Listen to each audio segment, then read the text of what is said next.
Kami dari kelompok 4, tingkat 3A, jurusan Teknologi Laboratorium Medis, Poltekkes Kemenkes Kendari. Pada kesempatan kali ini, kami akan menjelaskan mengenai penyebaran COVID-19 melalui udara. Selamat menyaksikan!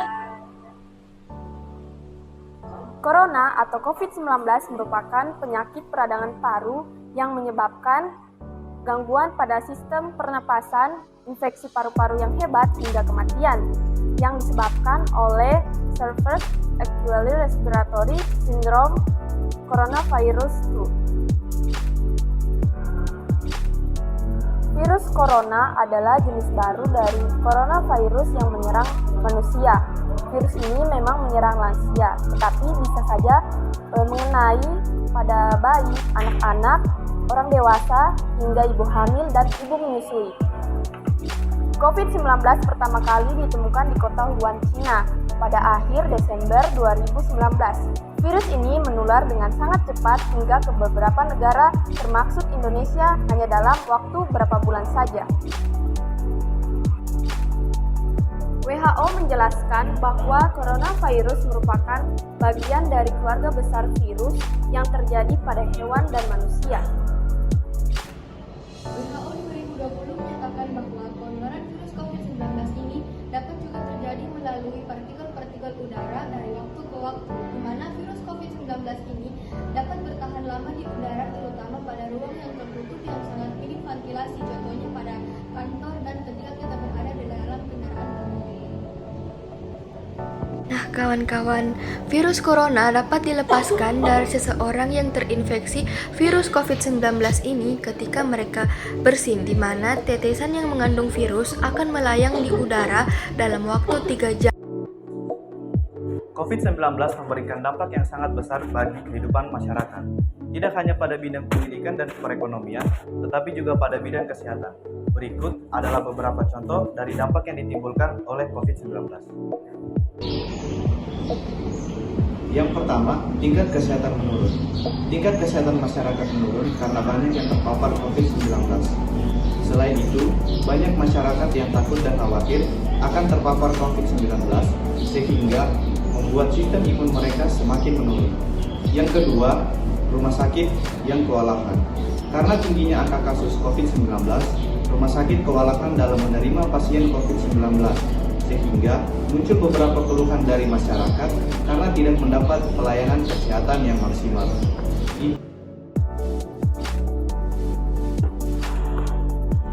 Yang ketiga, takut ke rumah sakit. Banyak masyarakat yang takut ke rumah sakit karena takut tertular oleh COVID-19. Yang keempat, pasien COVID merasa takut dan khawatir. Pasien COVID merasa takut dan khawatir karena tingginya angka kematian yang disebabkan oleh COVID-19. Selain itu, pasien juga merasa depresi karena isolasi yang harus dilakukan membuat pasien COVID tidak dapat bertemu keluarganya secara langsung. Yang kelima, tenaga kesehatan juga merasa takut dan cemas. Tenaga kesehatan juga memiliki tanggung jawab tidak hanya pada pasiennya tetapi juga pada keluarganya. Tenaga kesehatan juga memiliki keluarga yang perlu dilindungi.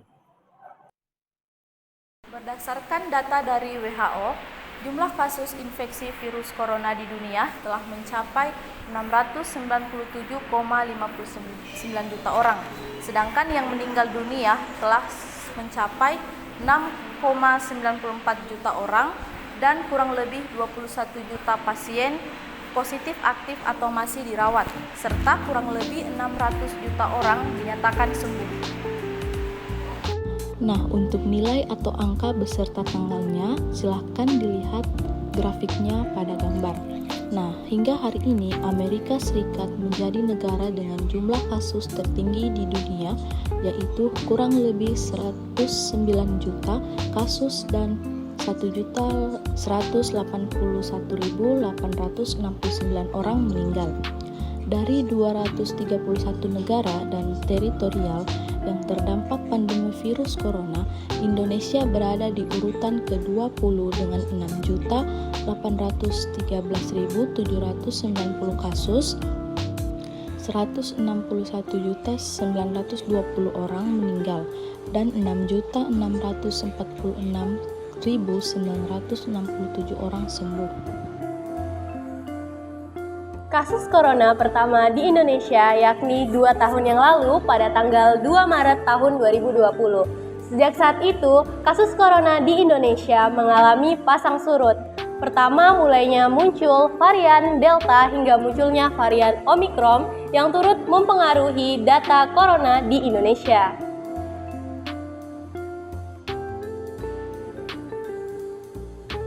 Menurut data dari Kemenkes, dilaporkan bahwa sebanyak 6.800.000 orang dinyatakan positif COVID-19 dan sebanyak 6.600.000 orang dinyatakan sembuh dari COVID-19 dan sebanyak 161 orang dinyatakan meninggal dunia.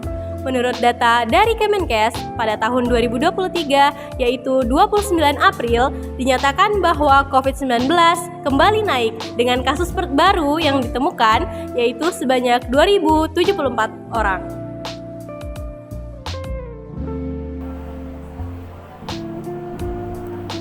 Baik, untuk mencegah penularan COVID-19, karena COVID-19 dapat menular melalui sang penderita kepada orang lain, sebaiknya kita selalu rajin mencuci tangan menggunakan sabun atau menggunakan hand sanitizer dan menghindari kontak langsung dengan penderita atau orang sekitar.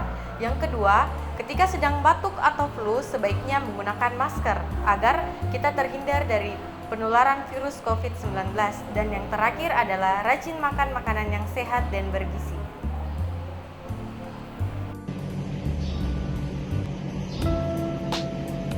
Pengobatan umumnya meliputi yang pertama isolasi diri atau dari orang lain untuk mencegah penularan. Kedua, istirahat dan hidrasi. Lebih banyak beristirahat dan mengonsumsi cairan sangat penting untuk tubuh dalam melawan infeksi. Ketiga, obat-obatan. Dalam kasus tertentu, dokter mungkin meresepkan obat seperti antiviral dan kortikosteroid. Terakhir, vaksinasi. Vaksin COVID-19 sangat penting untuk melawan infeksi dan mengurangi gejala yang lebih parah. Sekian video yang dapat kami tampilkan mengenai penyebaran COVID-19 melalui udara. Terima kasih sudah menonton. Bye.